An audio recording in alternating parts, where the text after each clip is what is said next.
Hey guys, welcome back to Judo Highlights. So these are my top judoka for 2022. Some might be surprising. I've left a lot of world champions out, and I thought about doing this in a quantitative way, making like a point system and kind of calculating things that way, but I just kind of looked at it overall, and these are just my opinions. So let me know what you think in the comments. Here we go. So at under 60, we've got Nagayama, and I think Nagayama lives in the shadow of Takuto a lot. Takuto obviously took gold at the World Championships, which is a big positive for him, but he only competed at the one tournament, and I think, in my opinion, I want to look at consistency. Gotta have more than one tournament per year to kind of make this list. And Nagayama, he was competing a lot, and he had some pretty good results. So he started off the year really well, gold at Ulaanbaatar and gold at Paris. He also became Asian champion. He helped carry the team to gold with that 4-man team that they had. And he even won a match at under 73, which is pretty damn impressive for an under 60 kg guy. Lastly, showing up at the Masters at the end of the year, not taking gold, but still silver, which, I mean, it's pretty good. He didn't have the opportunity to compete at the World Championships, so we never know how he would have performed there. Obviously, domestically, he's got a few challenges there, but just for this video, I wanted to look at their performances on the international scene. For a couple of guys, I have looked at, some of the European performances or within Japan performances, but I think Nagayama at under 60, probably the best judoka of 2022. Right, next up, under 66, and this one goes to Abe Hifumi. I don't think many people are going to argue with this one. World champion, 2022, and he also took gold at the Grand Slam Budapest. So only two tournaments, which was my minimum kind of criteria for this little video here. So no losses to his name, world champion. I mean, what more can you ask for? The only person who was second to him was Maruyama. Similar results. Gold for Maruyama at the Tokyo Grand Slam, but silver at the World Championships. So, I mean, Abe there, the clear winner. Domestically, I mean, he's doing his thing as well, staying on top of the podiums in Japan as well. And these guys who are, the top of the crop, like Abe, who they come out, they perform, they get gold. They don't have to compete that often. So when they do, I mean, they put on a show, they do what they have to do, they get the wins, and then they hibernate. They go and train. They focus on their techniques.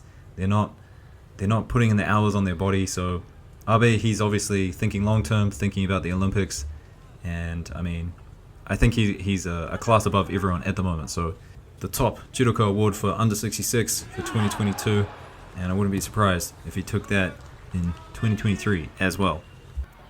This is where things get a little bit complicated, a little bit controversial maybe. I think some people will disagree with this selection, but Heydarov from Azerbaijan, not world champion in 2022. That goes to Sanshiro, but Sanshiro, I just think he was inconsistent in other tournaments. He went out early at the Tokyo Grand Slam.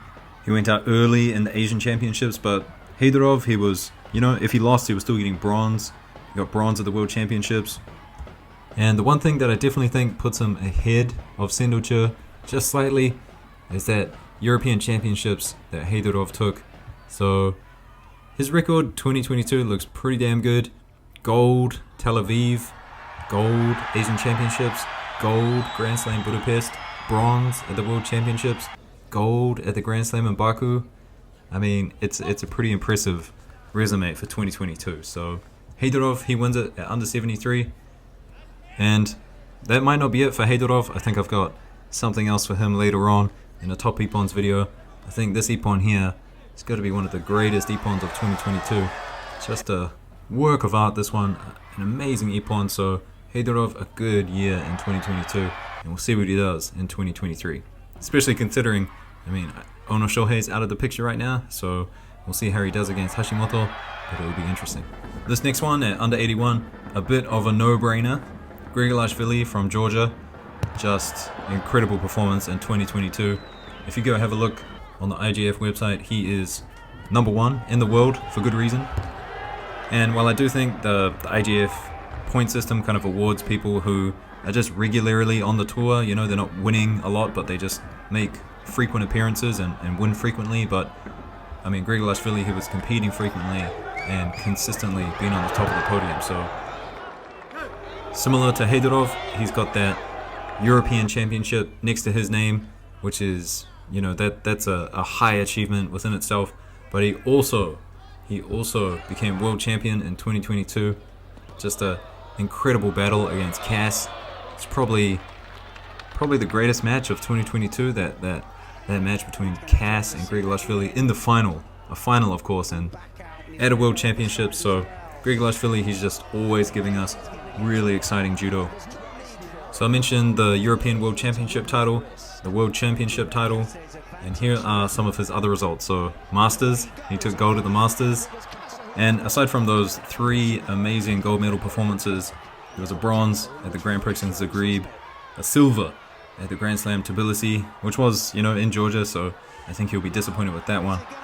But also another silver at the Grand Slam in Paris, losing to Fujiwara in the final. So not gold medals there, but still, for those big high-level tournaments, he got 3 of them, which is pretty damn impressive. So Grigalashvili taking it at 81. For under 90, one of my favorites, Murao, Sanshiro from Japan. Just incredible judo. A lot to learn from him, very technical. But for him, I mean, it might have been a difficult year for Murao. He wasn't chosen as the #1 pick for Japan to compete at under 90s, which means he lost out of that opportunity to go to the World Championships, but whenever he could compete, he definitely put on a pretty damn good performance. So he started off the year good. Grand Slam Paris, gold. Grand Slam Budapest, gold. Asian Championships, gold. At the Grand Slam in Tokyo, he slipped a little bit, lost to triple, which was unfortunate, but then going through the repechage, meeting up with Mukai, beating Mukai to get a bronze. And then at a tournament where I think a lot of Japanese were kind of, you know, tired and off their game, the Masters in Jerusalem, while a lot of his teammates weren't doing so well and were losing, going out early, he got gold at the Masters as well, so that's a pretty good performance. He only lost once in 2022, and that was against Triple at the Tokyo Grand Slam, so pretty damn good performance if you ask me. Similar to Nagayama, you know, he's got some domestic things he needs to sort out first, but on the international scene, definitely a really good performance. Under 100s now, and this was a hard one. I think under 100s, there are several guys there who are really competitive, often winning and losing against each other. I really liked Reyes' performance this year. He obviously got silver at the World Championships, and Toroboyev got gold, but those two just not consistent enough to kind of make it for this list. So who I went with in the end was Korrel. And Korrel, I mean, he's had some performances that are great. He's had some performances where you're like, I'm not sure if he should be on this list, but it was either between him and Salamanzi. And Korrel, I mean, he beat Salamanzi twice. One of them, which is, you know, kind of one of the reasons for going with him in this list. He beat him at the World Championships for bronze. So he took bronze there. And then also one of the big differences is Salamanzi, he was European Junior Champion, whereas Korrel, European Senior Champion. So I think that's quite a big difference there. Plus 100 now, and plus 100, I think this one is a bit of a no-brainer. Saito Tatsuru from Japan wasn't world champion. That went to Granda from Cuba, but Granda, he was very inconsistent in other tournaments. So I'm giving it to Saito, runner-up silver medalist at the World Championships, and he also took gold at the Masters as well. So similar to Abe, only competing twice in the year. Pretty decent results, only losing once, and I think if he does meet up with Granda again, I think he will know what to do there. He also had some really good within Japan performances as well. He became the All Japan champion, which is a big thing. And I know it's not kind of one of the things that I said I would consider for this video, but I think it is important, and it's kind of weird. So for the Europeans, they send their best. They send their best to the European Championships, but for the Asian Championships, Japan, I'm not sure if this is a common thing, but definitely this year, they sent their B team. They sent their B team and kept their A team in preparation for the World Championships. So, you know, if Saito's in the A team, he's not going to go to the Asian Championships. So it is what it is. Each country and their judoka, they've got different systems, different ways of sending athletes out, and I don't think everyone is kind of on a level playing field, but for the most part, I think I've got it right. What do you think, guys? These are the top judoka for 2022. Let me know in the comments, and I will do a women's video as well, so just hang on and wait out for that one. Alright guys, peace out, I'll see you later. Looks a little bit like his dad's Uchimata there. so he did a little hop into it as well.